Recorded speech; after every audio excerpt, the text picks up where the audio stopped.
G'day, Michael again. Just after the meeting with Jim last night, I thought I would upload a new version of the code, which is in the usual spot, and also just do another quick demo showing what the new version does. So basically the changes are now when we draw curves and have them all intersecting everywhere, the code now picks up the intersections properly and doesn't occlude one intersection over the other. So now we get all the nice highlighting that we might expect. Oh, well, that's one thing I also added is it doesn't let you draw tiny little curves because they have funny shapes. So you have to draw a curve. I wonder how big it is. It's about that big to get a curve. The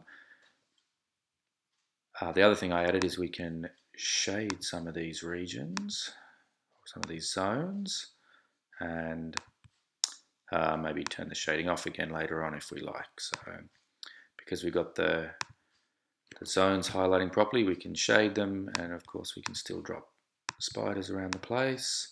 The other thing I quickly added was we can now also drag out an arrow between two things, and it draws us a squiggly spline, and there are control points in here, and it would be great if we could select our little spline and then move the control points around. But I have all the selection turned off at the moment, basically because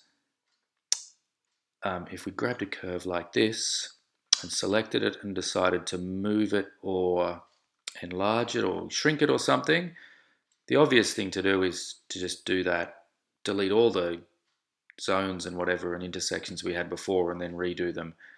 But in cases like this, it's kind of not obvious that that's the best answer, because if we just slightly move this or slightly resized it, the user's intention is probably to keep the two shaded zones they have and not get them blattered. So probably just think about how to move and resize and things a little bit more carefully so that it preserves some things that were probably the intention of the user to keep, and maybe a little bit of testing and checking of conditions in doing that. The other thing I added was you can also now delete things, except for curves. It doesn't work on curves, so spiders and arrows. Anyway, so that's what the version on the web does now, and